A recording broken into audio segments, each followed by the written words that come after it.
Hi class, I hope you're doing well this week. I know this week's a little bit more difficult than last week's content. We are in module 7 through 11, and we're talking about brain functioning and axons and neurons and imaging resources that we have as psychologists and doctors and medical teams, and ways that our brains can regenerate and learn. And it's a lot of in-depth stuff, and I know it's a little bit more difficult, but I hope you're hanging in there, and I hope you're doing well. If you have any questions, again, remember you can always email me, and you can always meet with me in my office to go through anything that you are confused about. I just want to talk to you a little bit today about neuroplasticity and neurogenesis, and then about the 4 lobes of the brain. Those just highlight a couple of things that you're learning about in your book, but I just wanted to talk about those to you. So neuroplasticity and neurogenesis, they're on page 67 in your textbook. They're big words, they're big concepts, but they're not super difficult, but they are huge deals in psychology. And we'll start with neuroplasticity. It's the capacity of our nervous systems to change and adapt in response to experiences. So, like plastic, things that are bendable or pliable. So neuroplasticity is the ability of our brain to adapt to new situations in responses to experiences or traumas or learning, or sitting in class watching this video right now. If these are things that you've never heard, then your brain is forming new connections. It's making new pathways from neuron to neuron, and it's going to strengthen those the more you watch it. Have you ever watched a movie so many times that you can quote the words, and it's really annoying, and your friend's sitting next to you and doesn't want to watch it with you because you're saying every word that's in the movie? Well, you have strengthened those neurons and those connections because you've watched that movie so many times, you've memorized it, so you can get there with no trouble. You can just fly through that. Whereas if you're in algebra class, and maybe you're not very good at algebra, or you're not very good at math, and you haven't practiced, and you haven't worked on x equals, well, whatever, a million times, you don't have a connection for that. So you've heard it said, use it or lose it. Well, that's true. So that's the opposite of neuroplasticity. Hebb's rule says that repeated activation of synapses between 2 neurons strengthens the connection between them. That's one of our rules. That's Hebb's rule, H-E-B-B-S, Hebb's rule. You can do this through practice, therapy, so cognitive behavioral therapy that works with people to strengthen connections in neurons so that they can do things that they couldn't otherwise do before they had the therapy.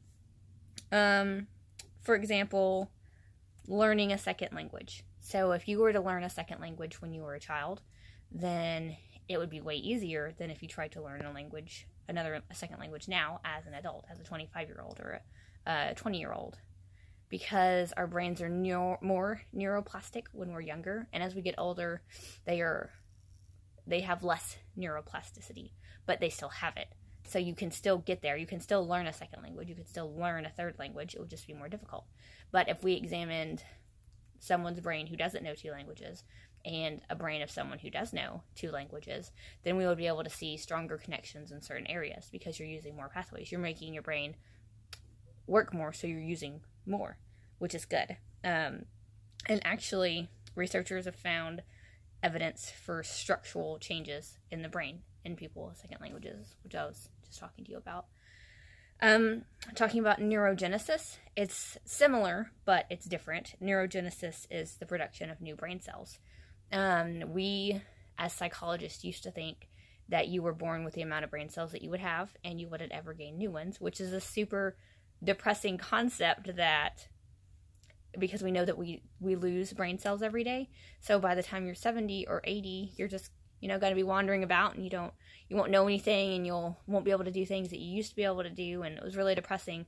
But recently, we have discovered, as early as 2012, that even adults, like neurogenesis happens in adults, and it happens in people, which is huge. We knew that the rest of our body could do neurogenesis. If you lost an arm and they reattached it, you would be able to learn to have partial functioning in that arm again, because your body would grow new neurons and it would be able to make new connections. But we didn't know that you could do that, that your brain could do that. So this is huge. I mean, when I was in my undergrad, I was taught that neurogenesis doesn't happen in your brain, and so this is groundbreaking and very exciting because it provides opportunities for research to use this to help with diseases that we didn't know we could help. Like schizophrenia has just been treated with medicine because schizophrenia is a disease that affects your mind and your brain, and if we can't grow new brain cells, then you have what you have, and when those are infected, we can't do anything about it. But by knowing that neurogenesis occurs in the brain, that helps with disabilities such as depressions and addictions and schizophrenia and things like that. So this is really exciting for psychology as a whole and gives hope to a lot of people that we couldn't give hope to before. Now let's move on to page 80 in your textbook. I'm going to switch gears a little bit and just talk to you about the 4 lobes in the cerebral cortex. So hopefully you've read that and you see that the cerebral cortex can be broken down into 4 lobes. So we have the frontal lobe, the parietal lobe, the occipital lobe, and the temporal lobes, and those all do different things.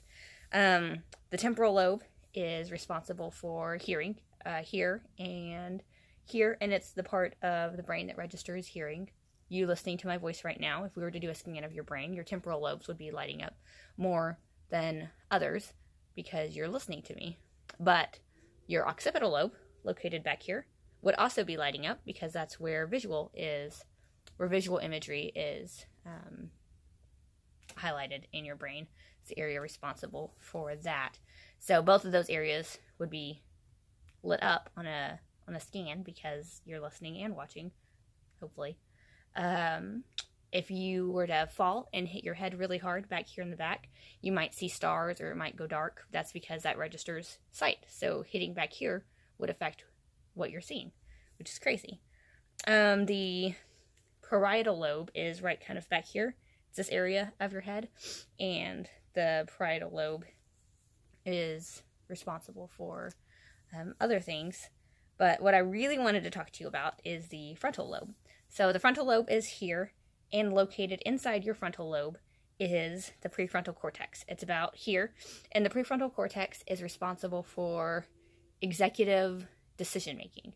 It's responsible for self-control and self-regulation and planning and reasoning, and these are really important things that make you, you. The prefrontal cortex, though, isn't fully developed until 25.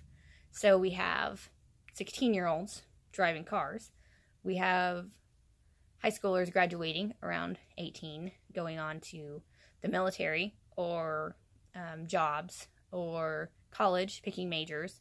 We have people deciding who they're going to marry and buying houses, and a lot of people do these things before they're 25 when your prefrontal cortex, the place in your brain that allows you to reason and allows you to make executive decisions isn't even fully developed. So that's an interesting point to think about. I mean, what's the alternative? We wouldn't let people do anything until they're 25. I don't think that would work. I think we might get some backlash culturally. People would appreciate that. And just think if you had to drive your teenager around until they were 25 years old and you had to take them to all their things, that would be really frustrating. I don't think parents would be on board with that either. But it is something to think about. So perhaps if you are under 25, it wouldn't be a bad idea to seek advice from people older than you whose prefrontal cortexes are fully developed. So I hope that helps highlight on a couple things in your book.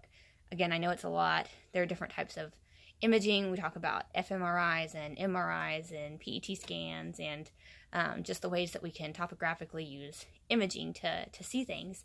And that's such a good tool for us as psychologists, because in early psychology, you know, they do phrenology. They would feel around on the brain and they'd be like, oh, there's a bump here, so maybe this is responsible for this. But really we were just guessing in the dark. We were not educated. We were doing the best that we could, and they made some great discoveries that perhaps weren't totally accurate, but helped lead us to where we are today.